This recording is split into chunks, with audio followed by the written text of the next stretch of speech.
Hey, what's happening, my friends? John Hiley here with the Kingdom Power Life. Let me see if I can get my camera straightened out here to begin with. Okay, there it is. There it is. Today, I'm going to be talking about my testimony, and I've told my testimony several times. I kind of feel like there's two times in my life that I've came to Jesus, and I know that you can only come once, and I'm fully aware of that. And I gave my life to Jesus at a early age. I believe that maybe a little bit later than most people, but for me, it was quite an early age or quite a long time ago. So it was over 20 years ago. And, that being said, I was literally being mentored by a jailhouse minister. So interesting enough, when you are in jail, uh, you are ultimately looking for anybody who comes through the doors, right? So it wasn't like at that time I was seeking out the Bible. Although I've got a Bible back here in my cabinet that is from my great grandmother, and I know that she was praying over me, and I ended up with this Bible. And I can remember even as a young child opening it up, trying to read it, trying to understand it, but ultimately really looking through. My grandma just had it full of notes. She had it full of little snippets that she would get from the church that she had attended, and she had all kinds of markers in there. So I was more fascinated with looking through, what she had wrote in her Bible, and ultimately, I remember that being the way that I was first attracted to the Word of God. So if you think about this, it was part of a bloodline thing.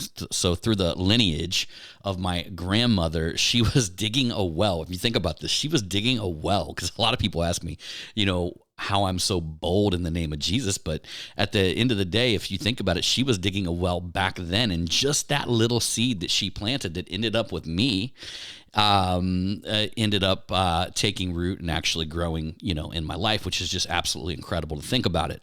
But then it wasn't later. I lived a wild teenage life.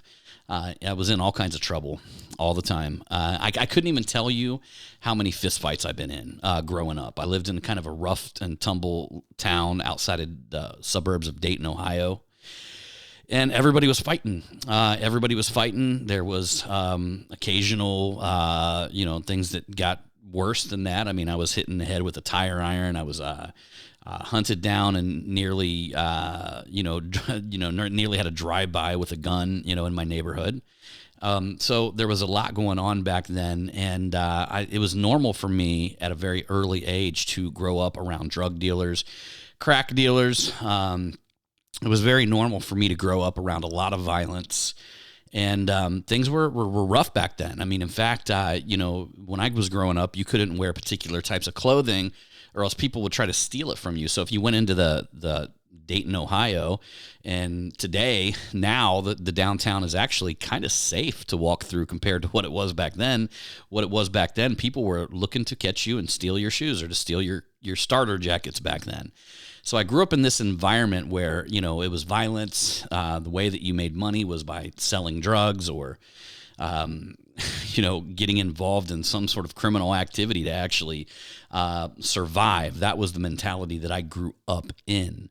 And it wasn't until I remember after me and my wife had gotten together, and I was sitting there one day, and I ended up reading a book called The 7 Habits of Highly Effective People by Stephen Covey. And to be honest with you, that way of thinking, like motivation, success, was completely foreign to me. So much so that I found myself sobbing over it, wondering, like why I had never learned any of this my entire life. And I'm hearing it now, and it's really hitting me. It's striking me deep.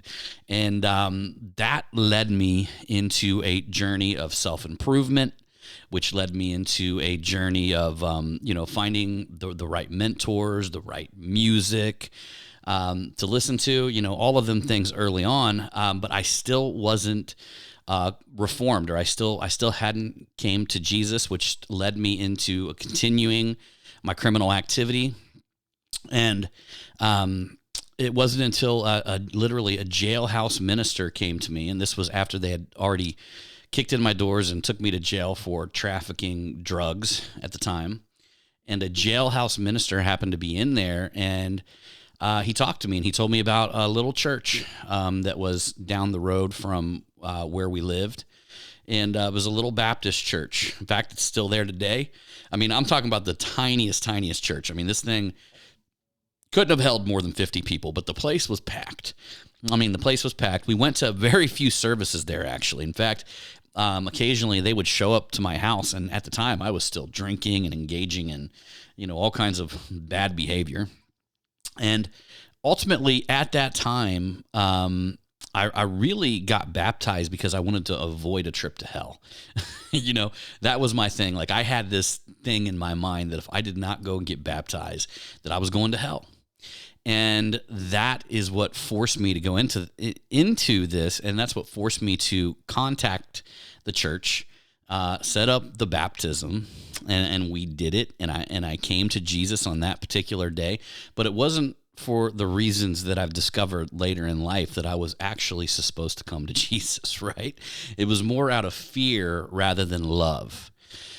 So ultimately, I spent my early 20s really struggling, ups and downs, and at that time, we ended up, me and my wife stopped drinking at some point. We just had been fed up with it, and we completely stopped, and we went on for a good, 10-year streak, probably around 10-year streak of not picking up alcohol at all. And during that time, I got very close to the Lord. In fact, now I'm actually doing it for the right reasons. And I'm listening to the Bible on audio. I'm reading the Bible each and every day. And I'm getting tons of revelation. So God is just knocking on my door at every turn.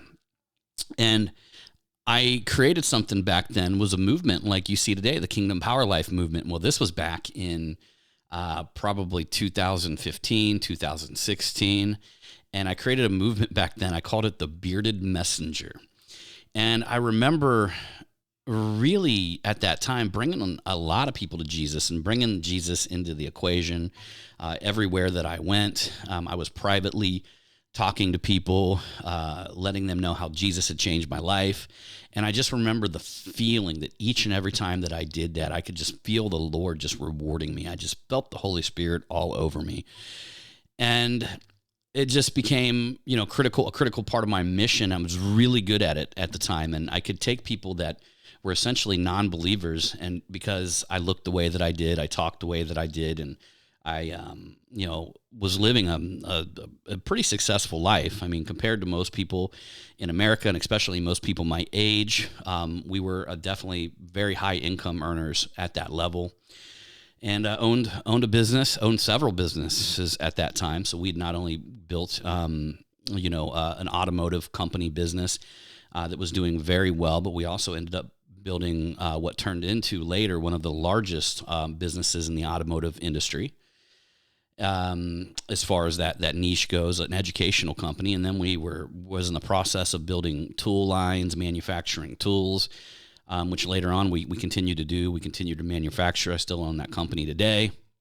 So, we were thriving, which, gave me an ability to give credit to Jesus, to tell everybody that Jesus did it for me, and here's how it was done. And was following just very powerful business principles at the end of the day, it comes to how you treat God's children and doing your work in such a way that is so incredibly good that you're representing God in your actual work.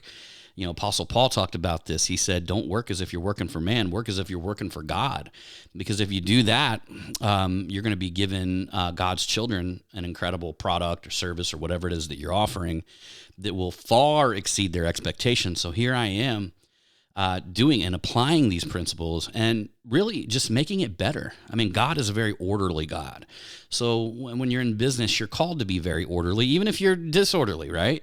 So I was disorderly, but I was beginning to hire people that were very orderly, and I continued to do that, and I still continue to do that today.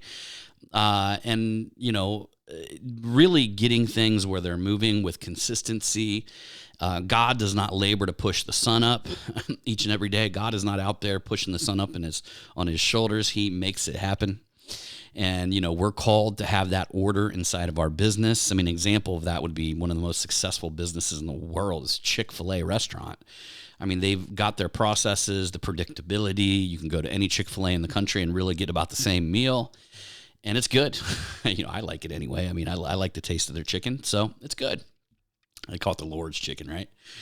And going back to the story, things in life were good. And I mean, we were 10 years out of drinking, and alcohol was a thing of the past. And little by little, we became convinced that, hey, we're completely different people now. We have successful business. We're doing well. We're admired in the community. Let's go out and have a few drinks here and there, have a good time, spend some time with people.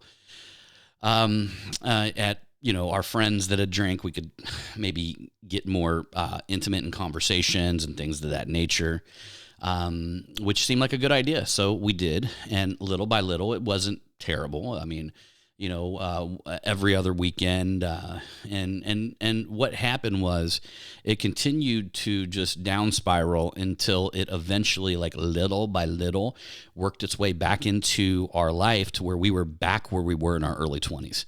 So, an example of the way the devil works: the devil is not going to just throw you into a pit of crap because he knows that you're going to fight your way out of it. You're going to come back to God. He doesn't want that. It's almost like the Chinese torture that he wants. He doesn't really want you to notice that anything's wrong or anything's going wrong. And especially when he knows your addictions. And so little by little, I continued to get worse and worse and worse. And I believe that this would have been back in 2017, beginning of 2017. And, month by month, it wasn't probably within about a year or so, I was back to drinking every day. And, we come home, we would have drinks. We made it part of our life, really just ingrained it in part of our life. We would go get dinner. We would have, drinks. And then that was just part of our grocery store stops, was getting more drinks for that day or that night. And it started to basically become, we were under the slavery of this particular sin, which I don't believe is a sin for some people, because I think some people, it's obvious that Jesus turned water into wine. You guys can debate that however you want, but the truth of the matter is it was wine. And they did save the best for last because Jesus created it, which means it was probably even more potent than your normal wine. But that being said, they were culturally different back then, and I believe that there was a lot of people that just wasn't really that big of a deal to them. And for me, it was just the opposite. I became consumed with it, became what you would call a drunkard or whatever you would want to call it, and it's a sin for me, and I know that about myself. And so here, little by little, I find myself getting deeper and deeper into this particular life. And then back in 2018, late in 2018, I lost my mom, and I'm not really the best at processing things like this. I honestly, sometimes I try to figure out how I really feel about it. I think I'm so good over life's disappointments and things that happened to me as a child. I was abandoned at an early age, which essentially gave me this lifelong, of abandonment issues. And so I'm really good at stuffing particular emotions down inside. I still fight with that, because a lot of times everything is, as a man of the household, everything's on the man's shoulders, and you don't want people to worry. You don't want them to let them know that you're worried about anything. So really, you're trying to keep everything together to make sure that everybody around you feels safe. And I stuffed the feelings and the emotions down inside, which later on turned into some major drinking binges, to the point to where, I was running off on evenings and my wife didn't know where I was at. Well, she did, because she could track me on my phone. But, here I'm becoming a major liability for our family. And my friends are starting to become really aware of it. I was beginning to get into fights in places that I would go into, and I was becoming very emotional. So for me, alcohol lowers my intellect and raises my emotional level. And if I am emotionally unstable, which that's what alcohol does to me, I'm lashing out, I'm attacking, I'm fighting people, I am becoming very aggressive as an individual. So this is little by little what this turned into. So there was a certain point where I was just overcame by the devil, and my wife was thinking about leaving me, and there was some serious concerns that our family was going to get broken up. Like all of this stuff is happening. Mom passes away. I start just getting like not just regular drunk. Like I'm drinking during the day at this point. Like people don't even know that I'm drinking during the day. I've got drinks hid at my business, hid in the refrigerator at my business, and I'm taking shots in the morning. Like it was like literally just dulling all the pain, trying to just continuously dull all the pain that I was stuffing down and shoving down inside of me. So it was on a Tuesday day that I ended up going down to it's called the Oregon District in Dayton, Ohio. And I ended up going down there, and I went and had lunch. And during lunch, I had a couple drinks. And then I said, well, hey, let's just walk over to this bar and have a couple more drinks. So I ended up having a couple more drinks over at this bar. And next thing you know, I'm just literally bar hopping. Like I'm going from place to place, and I'm absolutely enamored. I mean, I am hammered beyond belief by the evening. And my wife's looking for me, and she's trying to track me on my iPhone, which basically causes my iPhone to get completely shut down because she's tracking me through lost mode at this point. And I can't call anybody. I can't call a taxi cab, and I'm just in downtown Dayton. I've got my brand new Corvette sitting out here. And thank God that I did not decide to drive it home, because I had thought that I'll skip ahead here in just a second to the story.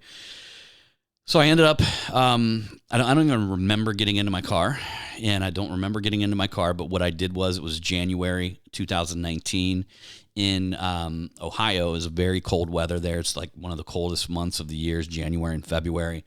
And I turn on my car and turn on the heat, and I just lay down in the seat to go to sleep. And I was in a very dangerous area. Not so much that area, but the surrounding area is just filled with people that are crossing over into that area. And I was in a brand new Corvette. And anybody knows the 2017, I believe it was 2017 model Corvette.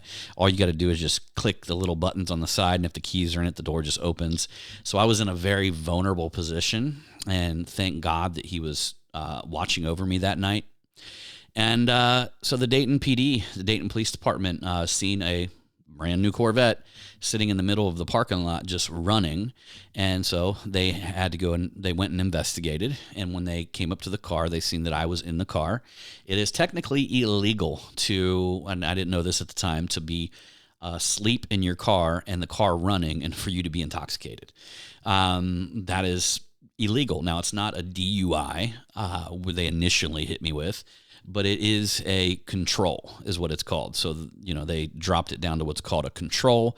It means I wasn't technically driving, but the keys were in there, it was running, and I was intoxicated. And so as they try to tap on the windows or however they were trying to wake me up, they said that I apparently had woken up startled with an aggressive type look, and I revved the engine, and at that time they ended up opening the doors, and they went for a very brutal extraction. And I have no memory of this happening. They extracted me out of my vehicle and beat me incredibly bad. And during the process, I punched one of them, is what was said. I don't remember it, but that's what was said. And even in the doctor's report, the doctors, when I got in there and they looked me over, they said that I just kept mumbling, "Why do you hate me?" I'm convinced that I didn't know who was extracting me from the vehicle. I just know that somebody was attacking me. So during the extraction, they shot me in the arm with the tasers, and apparently I ripped the tasers out. And then once they got me out of the car, they shot me in the back with the tasers, and apparently that did not even do the trick. They said I had some sort of superhuman strength, and when they were trying to arrest me, they had a very hard time getting my hands behind my back. And during that, it was about a 15-minute just straight beating. I mean, it was nightclubs to the head, probably elbows, fists, sticks, all of the above while I'm being tased. And I woke up handcuffed to an MRI machine. And when I woke up in the hospital, that's the first memory that I have what happened that night. I can kind of remember the last bar that I was in, or the bar before the last bar. The only reason I knew I was in another particular bar is because my card was left there. So, um, I was like, I don't even remember going into this bar. The last bar, I just left my credit card there. And so we ended up finding it. We ended up tracking it down because that's where I swiped the credit card, right? And so that was news to me. And that can tell you about how drunk that I was, that I couldn't remember any of it whatsoever. And so they extract me out, and I wake up and I'm handcuffed to this MRI machine. It's my first memory of the incident in the entire night. Well, they pull me out of this MRI machine, and I start talking to the police officer. After I took this, I took a pee, and the police officer says that I took the longest pee he's ever heard in my whole life. Like, he said that he's never in his whole career or whole life heard somebody take, like, he said it went on for like 5 minutes straight. It's like, well, at least, which I think is kind of a funny detail in the story. So they pull me out, and I'm talking to him, and the very first thing that I think of when I come out of the MRI machine is that I was driving my car, I hit somebody, and I killed them. Like, that is immediately what came to my head, came to mind. And I come out, and I ask him, I'm like, is this what happened? He said no, and then he explained the story that I just explained to you. And but then he goes on to say, well, hey, man, you did get a felony this time, or you punched one of the officers, and here's the deal. He said, but don't worry about it. It's probably going to get dropped. And so I start talking, engaging with this officer, and he gets to know me. Like, he basically learned that I owned a business in our city, and then he learned about kind of what I was going through. We really had some heart-to-heart moments, and then the other officer came in, another guy. We had some really good heart-to-heart moments, and we talked for hours. I mean, I talked to these police officers for hours, and then my wife came, and they ended up letting her in. They could have just taken me to jail, but we had bonded so much, and they found out that I wasn't the guy that they really thought that I was, and they actually admired my community contributions. I mean, I was literally, they called me on the news the Centerville Santa Claus, which is, I've gotten so many gifts for children in our area through a toy drive that I would do, that I was very well known for that in our community. And when they found out that I was like that guy, they actually, I believe, started to kind of feel a little bit bad that the whole situation, they kind of felt that it was a situation that just got out of hand and really shouldn't have happened. Uh, and they let my wife come back in. They let her stay like an hour with me. They were incredibly kind. They ended up going to the impound yard where my vehicle had been towed, and they got my keys for her so she could open up our business the next day. They charged my cell phone on the way to taking me to jail for me, so I would have a full charge whenever, or a decent charge whenever I got out. They hugged me before I went in. They literally, that's how much we bonded. And man, I could tell you from that moment on, from that particular day on, from that MRI machine on, my life was completely changed. And I was brought back to Jesus in a way that was just impossible to explain. So I kind of consider that my second baptism, or the time that God had to completely break me to pieces so I could become the man that I am today. And in fact, me and my wife, we were just driving up here through Texas. We were going up to a little town called Pilot Point, and she had this almost of a dream that we were standing in front of this particular church up in Pilot Point, and we're driving around and taking a look at it. And on the way back, she mentioned that this was the turning point. And I said from the beginning that this was God's intervention coming into my life and beating the devil out of me. I mean, pain is typically God's last resort. God gives us so many chances to turn away from our wickedness and to move towards Him. I mean, I'd already given my life to Jesus, so the devil was just overtaking me, and this was Him. Literally, last resort, God breaking me down to the point where I had to empty myself of my pride, my ego. I had to let go of this alcohol issue. I had to start looking at how to save our marriage, how to become a better man, how to become a better father, how to become a better husband, how to become a better business owner, because at the time I was starting to let my businesses slip. So it was an awakening that brought me back to God much more powerfully than the first awakening of just, of being baptized and all that. This was the one that brought me to where I am today. And in fact, I write about it in my book, and I've been open about this, by the way. I've never hid this story. I've been very open because I believe that maybe my story will touch your heart. Maybe you'll find something in my story or something that you might be going through right now that you need help with. And my story can actually serve as something that lifts you above that. And hopefully you learn something from it, that if you are facing anything similar to what I was facing, that you will just accept God's wisdom and do it, begin following the Lord, repent and turn towards him. Don't get to the point like I did where he's literally got to, and I still, listen, God didn't beat this out of me. The devil put me in this particular situation. I got myself in this situation, but God was waiting there for my return. And I do believe that God knew that this was the level that I had to be emptied of myself before he could begin filling me and working with me again. And it's also a testament to right before all of this happened and I started getting back into the alcohol addiction, that I was considering a movement like this back then. So it's also when God's about to reveal light in your life, the devil will attack in such subtle ways to try to pull you off your path or to try to lead you astray, to take you away from God's narrow path and lead you to somewhere that he wants to go completely off course. Now, the incredible thing about the way God works is that now I can use this story to impact people and turn all of it into light. I can turn all of it into the light of the Lord because it brought me to where I am today. And this could be a much bigger well than I was ever going to dig before for the Lord. So that being said, I seen God's provision. I have been on this mission where I do something called the Kingdom Power Life Surrender. I've named it the Savage Surrender because that people call me the Savage, the marketing savage. And but I'm settling on the Kingdom. The Kingdom Power Life is what I call this, is where you invest part of your life into God each and every day, not just on the weekend, but each and every day. And I'm writing a book about it right now. So I literally just sent it off to.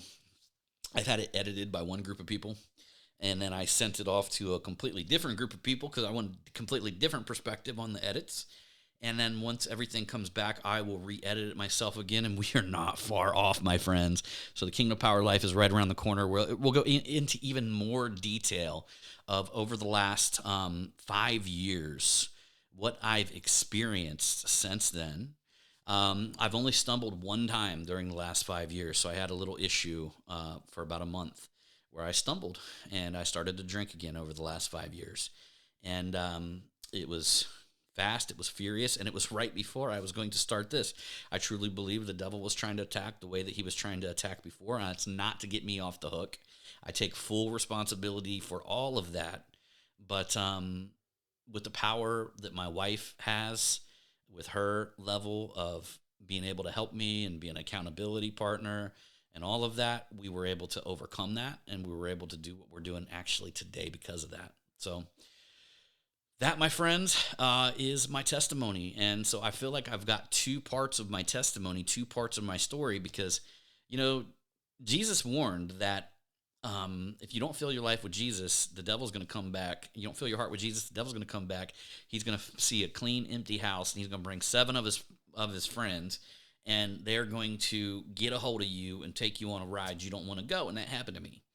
And the Lord was very merciful to me and brought me back into his hands and delivered me from the devil, and will continue to do it over and over again as we get better and go through this movement together. So that being said, y'all, I just want to drop off my testimony here. I know it's a little bit longer. I probably could condense it. I could have made it fancier and more structured, but I just wanted you to hear it from my heart. And that, my friends, is what's good. So I'll see you guys in the next one.